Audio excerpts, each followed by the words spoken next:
In 1964, the musical center of the world was Liverpool, but the focus started to shift to the United States and Los Angeles in particular. Well, a group called the Beau Brummels flew under the radar from San Francisco, making significant contributions along the way. We're going to chart their journey here on Pop Goes the 60s.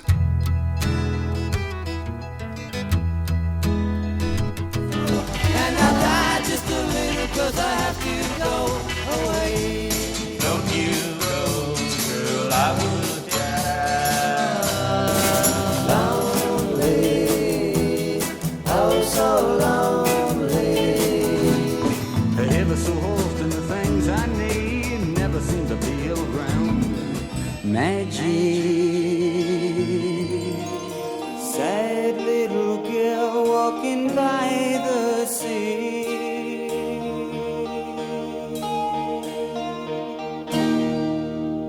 Formed in the San Francisco Bay Area in 1964, Sal Valentino gathered some of his friends together and formed a band. And one of the things in San Francisco at that time was there was very few guitar bands that wrote their own material. And these guys were one of those. Now, Spampinato wasn't going to make it in show business, so he changed his name to the much sexier Valentino. So Sal Valentino had met Ron Elliot, who was a recent dropout from San Francisco State College, and he was one of the principals that formed the group. Now the members, we have Sal Valentino on lead vocals and tambourine, Ron Elliot lead guitar and vocals, John Peterson on drums, and Declan Mulligan on rhythm guitar, harmonica, and vocals. And Declan Mulligan was from Ireland. He had only been in California for a short period of time. And with him in the group, they went by the name of the Irish Californians for a while. And that didn't last too long. They finally changed their name to the more British-sounding BEAU Brummels. Once they added Ron Meager on bass, they were all set. Now, they had been playing a lot of Beatle covers and Ron Elliot originals in their sets. And they got a gig at the El Cid Club, where they were noticed by club owner Rich Romanello. And he booked them into his popular club, the Morocco Room. And they soon became the talk of the town. Even at this early stage, Ron Elliot was the standout instrumentalist in the group. He had this hybrid style of playing rhythm guitar with leads over the top. So he was doing an interesting finger picking, which gave their songs texture and depth. Now, his influences, oddly enough, were not folk. He played mainly on acoustic guitar, but he was a fan of Gershwin and Rodgers and Hammerstein. Now, by the early 1960s, San Francisco was probably the beat capital of the world, but there wasn't really a rock scene at the time. Basically, they had a series of folk clubs where musicians and comedians would come through. Musicians such as Vince Guaraldi, Kingston Trio, Glenn Yarborough, as well as comedians like Mort Sahl, Orson Bean, and Bill Cosby. The Beau Brummels caught the attention of DJs Tom Big Daddy Donahue and Bobby Mitchell, and they had started their own label, and they were eager to capitalize on Beatlemania. That label was called Autumn Records, and that was formed in 1964, and the Beau Brummels were signed to the fledgling label in September and began recording. Donahue and Mitchell were managing the group during these early stages before giving way to Ron Elliot's father. And one of the first things they did was they hired a producer to work with them, and this was Sylvester Stewart, later to go by the name of Sly Stone. Now, in these early days, Stewart was a DJ himself, and he was a budding musician, and he was a really good addition for this group because the group had never really recorded much in the studio, and Stewart helped them hone their sound and tighten up the arrangements. The originals were very tight, and they had got a lot of practice at the Moroccan Room. And there was one Ron Elliot original that really stood out. Laugh, laugh, I thought I'd die. It seems so funny to me. Laugh, Laugh, written by Ron Elliot, was not a carbon copy of some of the new British music hitting the radio waves at this time. It was a plaintive, folky ballad with an infectious beat. Now, one of the things that made this song a little bit special is the acoustic guitar and the harmonica that gave it that folk feel. And it really set it apart and was America's first answer to the British invasion. Laugh Laugh climbed to number 15 on the Billboard Pop chart, and it probably would have gone higher had they been on a bigger label. Now, one of the things that was going on behind the scenes is Donahue and Mitchell were spreading the rumor that the Beau Brummels were a British act, because obviously that was all the rage at the time. This was released in December of 1964, and that probably did help them chart-wise. The fact that they were mistaken for a British group back then really still takes hold today. Some people actually think they were British. But in reality, they were the first group to have a folk rock hit. Their song, Laugh Laugh, was released in December of 1964 and peaked in February at number 15. This was 4 months before the release of the Byrds' Mr. Tambourine Man. Now, the group had continued their solid rapport with Sylvester Stewart, and they began working on their follow-up single.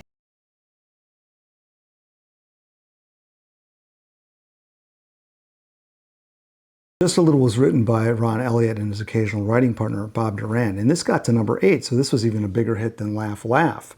And it established them as really the original folk rock group, even though that term folk rock, that label, had not really been invented yet, or it wasn't in the media yet. So Just a Little came out at about the same time as Mr. Tambourine Man, and we know which one won out. So with a couple of hit singles on their hand, they started working on album number 1, released in April of 1965, called Introducing the Beau Brummels.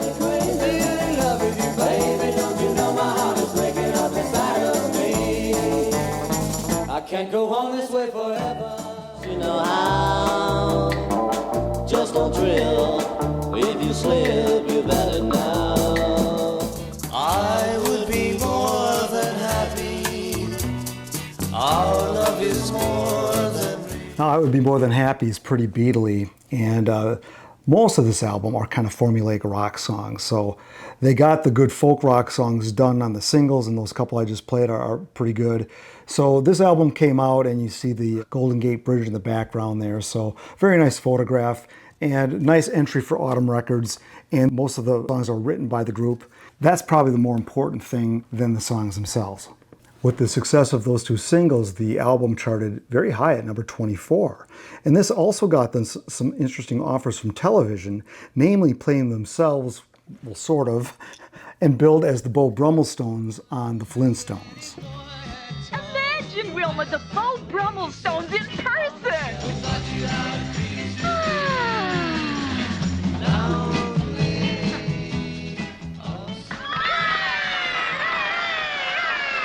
That's your cue, Fred. I can't do it, Barney. I can't go on.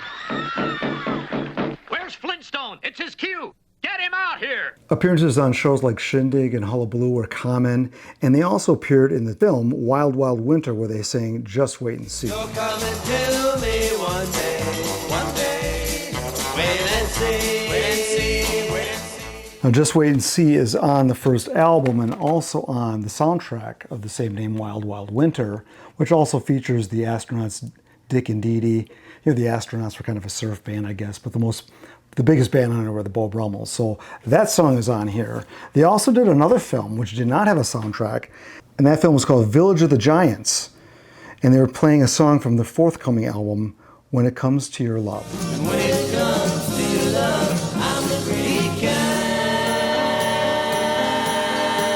Now, obviously, with 2 hits on their hands, everybody's striking while the iron is hot, and they started working on their follow-up album, Volume 2. And what's interesting about this, they continue with this folk sound, and the first 2 singles were very good. Tell me why.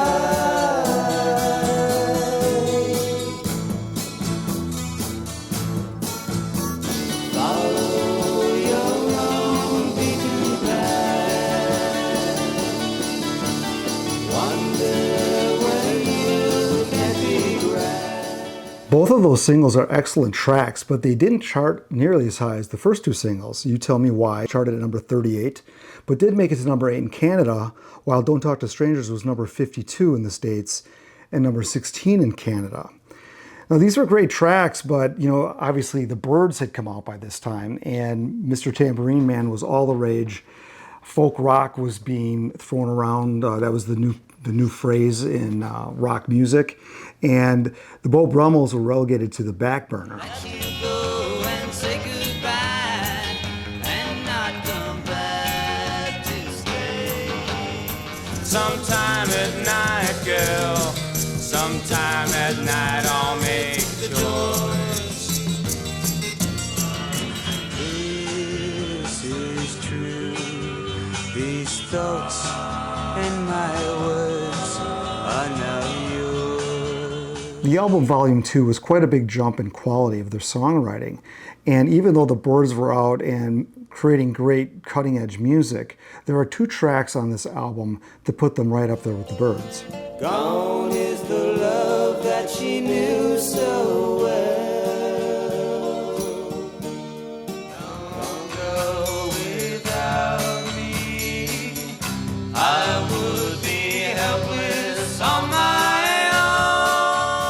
Now these two songs put the group more on the Gene Clark side of their sound if you want to compare them to the Byrds. And I Want You was like 4 minutes long, so this was not going to be a single. So they're already kind of doing album cuts at this early time. And Sad Little Girl's acoustic textures carry a faint drone that kind of foreshadows the indie music that would come a year later. Sal Valentino's soulful voice was a rare voice in pop music, and combined with Ron Elliott's really fine guitar playing and the group's nice harmonies, it seemed like they were destined for bigger things. Now, they wrote something very commercial for their next release. Nothing to do, but you got to bother me. If ever Fine With Me was scheduled to be the next single that was actually did not appear on this album, but for some reason it was withdrawn and they never released it. Now that song was inspired by the Modern Folk Quartet with their harmonies, and this album, without a very big hit single, this album didn't chart. By the time Volume 2 was recorded, Sly Stone was already long gone, and John Haney was the guy who produced it. And it's an example of a self-composed album, which for its time was rather unusual. Really only the Beatles were doing that.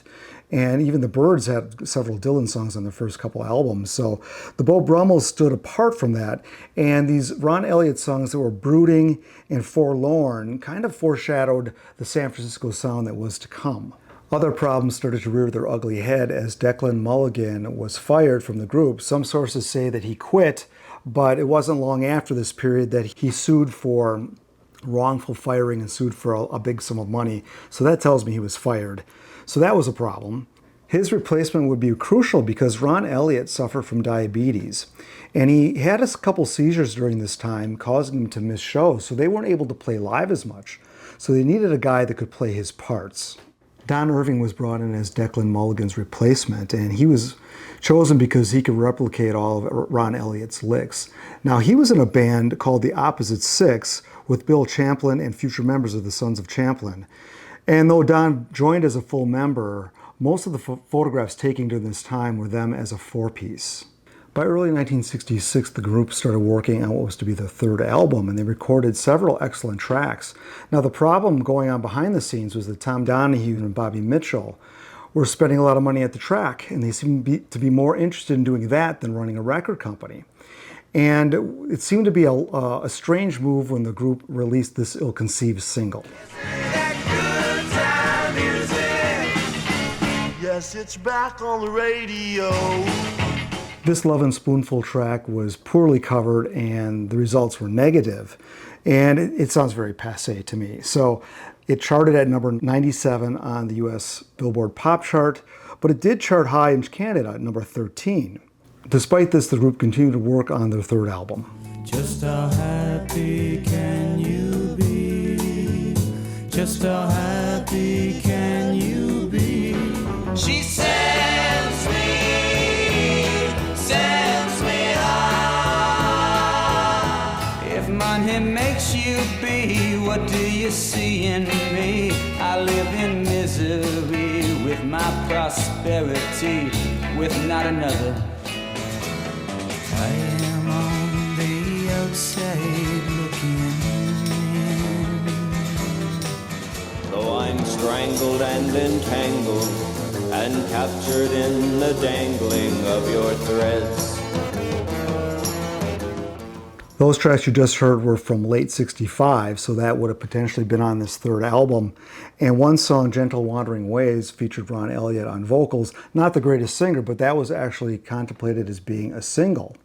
More recording took place in early 1966 for the third album. Sit in my room by a dim candlelight, reaching into the night for some sweet signs of life.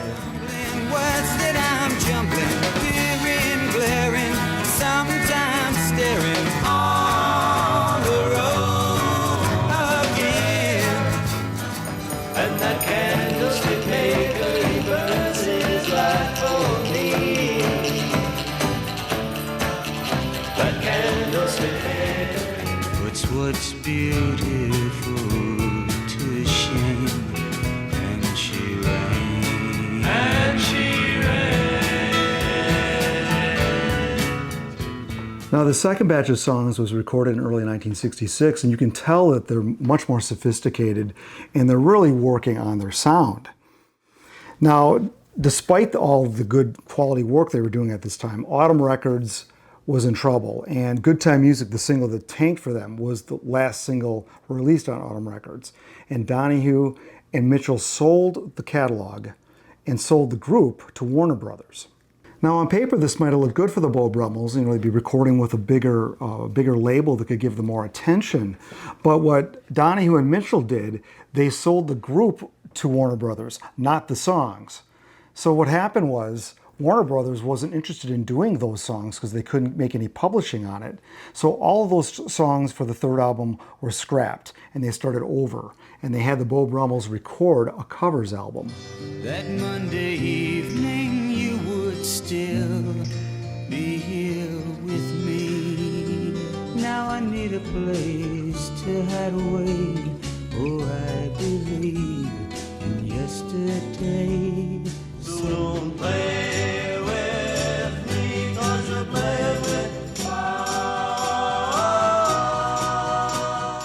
Obviously, Warner Brothers wanted to get a quick return on their purchase, so hence the covers. Now, the three you just heard, not bad. These were obviously beneath the group, but they did the best job on them, and those songs turned out pretty well. Some of the other covers didn't fare as well. oh yeah, yeah.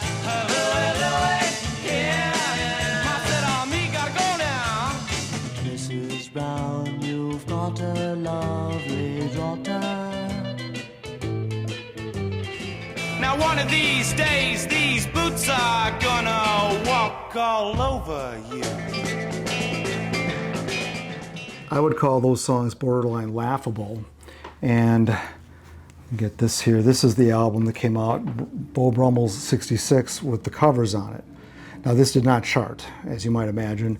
Now, the cover photo does feature Don Irving in it, and he would soon leave the group because he got drafted. Now, one of the main problems with Irving being drafted is they couldn't tour. So you didn't have Ron Elliot always able to play, and Irving's gone now. So they had one guy that was in their corner at Warner Brothers, and that was Lenny Waronker. And he saw some great potential in the group, and they released a single by Bob Dylan. One too many mornings since you're gone. Since you're gone. Unfortunately, One Too Many Mornings only hit number 95, and this was the second time it was released as a single by a West Coast group, the first being The Association. That was one of their very early singles before they got famous. Now, it didn't chart in Canada at all, but surprisingly charted in Australia at number 62. So they're getting a little bit of play worldwide.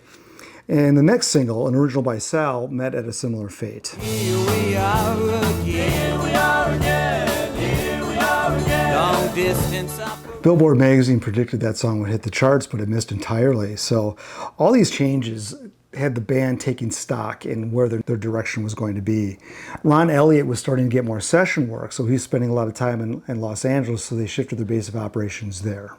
We're in early 1967 now, and they still kept with the decision not to hire a replacement for Don Irving, so they weren't touring, but they were recording, and this was their next single. Baby, don't make promises you can't keep. An ember on a glowing fire, the starry midnight of desire. She's coming. Now you can hear these two singles that didn't do much, One Too Many Mornings, the Dylan song, and this one. There's certainly a change in their sound. It's a much more produced sound, and Lenny Waronker, who was behind them, the group was given creative control in the studio. Now, Don't Make Promises was a Tim Hardin song, and that didn't chart at all. Warner Brothers was having luck with some of the other cast-off bands that were sold to them through Donahue and Mitchell. Groups like the Mojo Men and the Tikis, who became Harper's Bazaar, they started to have a couple hits, and kind of left the Beau Brummels in the dark, even though the Beau Brummels were clearly the more talented group. Now, realizing that they weren't going to be touring at all, John Peterson, their drummer, left the group to join Harper's Bazaar. Now, this is right when the group had gotten their hands on the song 59th Street Bridge song, Feeling Groovy. Lenny Waronker thought this was going to be a big hit, and it was a big hit for Harper's Bazaar.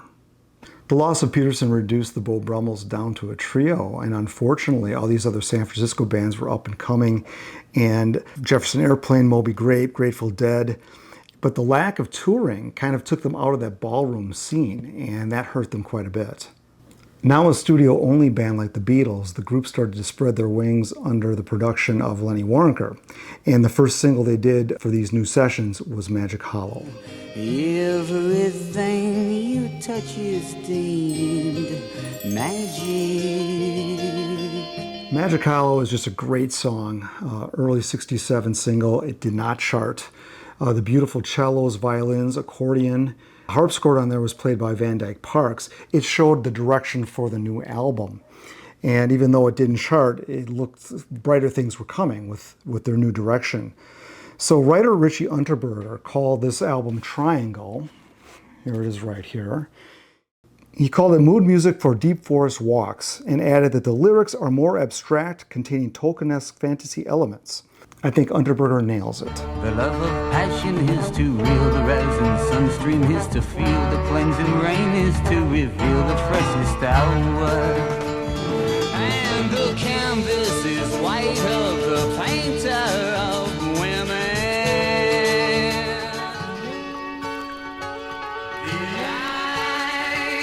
Delight, the wolf of velvet fortune is upon his merry flight. Now on Triangle, Ron Elliott's guitar playing goes to another level. He's got this incredible finger-picking style. Ron Meager also plays some guitar on here. Plus they had a couple session cats hired, like James Burton and Donnie Lanier. Now most of the songs on here are written by Elliot and Valentino. Can you see that the old man who's the keeper of time, he's blinking and a nodding, he keeps falling far behind the hour. Like every young child, can you tell me if it's real? But she'll not give in, she'll go to sleep again. Mostly recorded before Sgt. Pepper, Triangle was released in July of 1967. And it displayed a lot of the pop music's, this new psychedelic sound. And the thing about Beau Brummel's work on this album is it doesn't sound cliche like a lot of the work does today retrospectively. It sounds fresh, and it did totally fit the drug culture, I guess, at the time. But however, it didn't chart very well. It just eked onto the top 200 at number 197. Writers Lillian Roxon and Paul Williams gave positive reviews for this album, but it seemed like the collective view across fans felt that the group was still like a British Invasion period group, kind of a pre-folk rock group, and without them touring, they never got the pedigree of the cool San Francisco sound groups. So even though this album sounded like it fit in the counterculture, it was largely ignored. Over the years, this album gained kind of a cult following, and now everybody loves it and can say nothing wrong about it. But at the time when it was released, nobody wanted to know. By 1968, they began work on their next album, and Lenny Waronker suggested that they record it in Nashville. So the sessions started, but Ron Meager got drafted, reducing the group to a duo. So Sal Valentino and Ron Elliot pressed on. So Bradley's Barn was released in October of 1968. Lenny Waronker envisioned this album to be a continuation of the Triangle sound, but more of a guitar orchestra. Turn around, the summer's almost gone. I say love can't hold a long way down the hills of where you've been gently flying.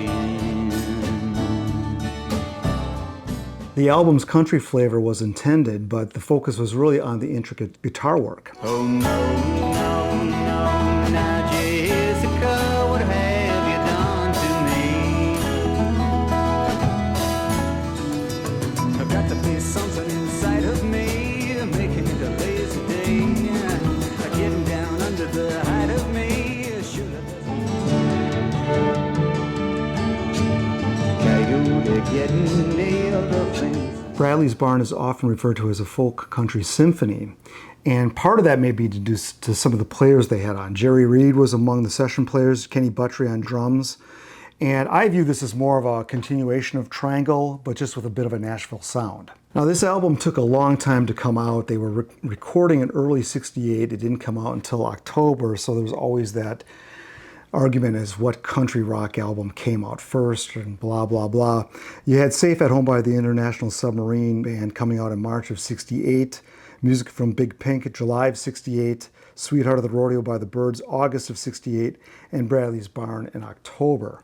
And it's not important to me really who got there first, but it's really, I think, more interesting that everybody was kind of already going in the same direction. Predictably, Bradley's Barn did not chart, and Sal Valentino was getting frustrated. He talked about them being at Warner Brothers. He said that once they were doing a TV show in Canada, and the Warner Brothers rep was there. Here's what he said. He said, the local Warner Brothers rep was in the studio, and he never even talked to us. They were good at pushing Frank Sinatra, Dean Martin, and Sammy Davis Jr., but when it came to us, Warner Brothers had no idea what we were doing until the 70s. Basically, they were all about Bugs Bunny.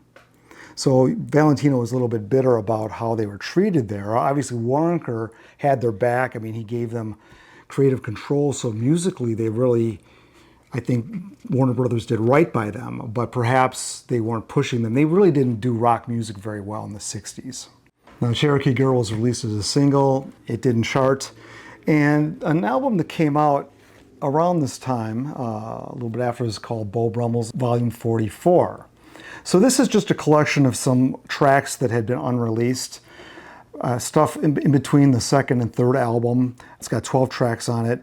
It's got Gentle Wandering Ways, Fine With Me, it even has a cover of Louie Louie. So this came out, and I think that this was on Vault. And that's who had got their old back catalog. And Vault still thought that they had some relevance in the market, so this got released. Did not chart, of course. Ron Elliott's work was in demand. He did some work on the Everly Brothers album, Roots. He wrote a couple songs on there and played on it. I must say that Warner Brothers did give them latitude to continue to record. So in '69, the group continued to record in the studio.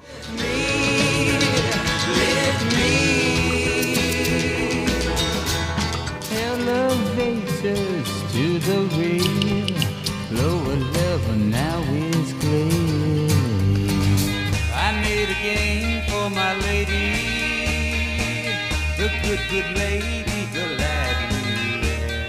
Now there were plenty of recent tracks. There was a couple of non-LP B-sides I just played, and there was a bunch of other really quality tracks that could have been made into an album.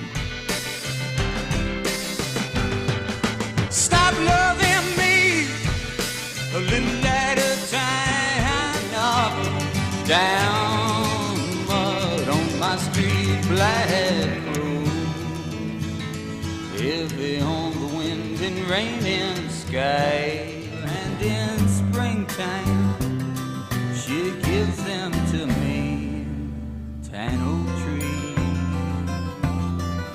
Yes, your eyes may open wide, but you won't see me. I would not stay since you prefer the stay.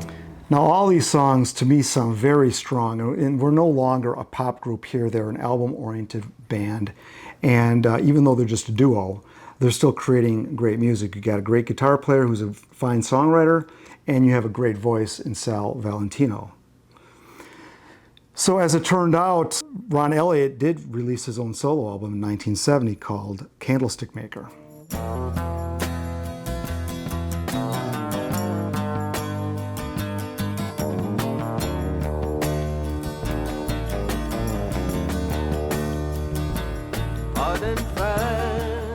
Candlestick Maker features some great Ron playing, and by this time Sal Valentino formed his own group called Stone Ground, and they released several albums in the early 70s with him in the band. He left the band to do a Beau Brummels reunion. Meanwhile, Stone Ground members Corey Larios, Steve Price, and David Jenkins went on to form Pablo Cruz. The self-titled Beau Brummels reunion album of 1975 featured all 5 original members. Picking his guitar, he's singing cowboy.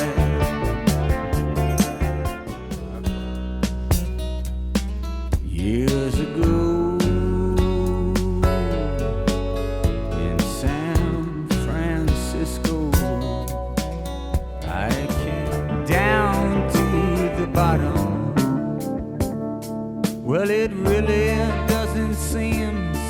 very long. This album is surprisingly good and features some guitar work by Ronnie Montrose. And I would say this whole album has that West Coast California sound of the 70s. And we see the band maturing like fine-aged cognac. Now the album cover is pretty terrible, so if you ever see it, just ignore the ugly cover and check out the music inside. You're going to probably really like it.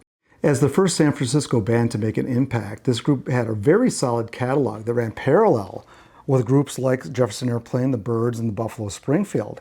And though they are never mentioned in the same breath as those groups, they left a very solid catalog behind and inspired quite a lot of other groups. And their collection of works holds up really well today. Okay, let's look at some of the compilations that are available for you guys to buy out there. I already mentioned Beau Brummels Volume 44, which covers some of those earlier tracks that were not released. I have no idea what the Volume 44 stands for. That always was lost on me. Rhino also came out with a best of. This is the second version, the second cover of it that I have. This is a very good compilation, 14 tracks of probably their best known songs. It goes into, it has a couple songs from the 67-68 period. And the other thing, album that you might want to check out, this is another Rhino release from the Vaults. This came out in 1982. This also covers some of the unreleased songs, Volume 2, their second, third album area, though not everything. What does have everything is a box set called Turnaround, the Complete Recordings, 1964 to 1970. And I've got that right over here. So this is a great box to get. It's got a really nice book with all the sessions broken down. And you get all these demo recordings. That, as I said earlier, one of the great things about Autumn Records, even though it didn't last very long, it gave these guys an opportunity to do a lot of recording in the studio. A lot of that is captured on this set. So if you're really gaga over this group, this is the box set you're going to want to get.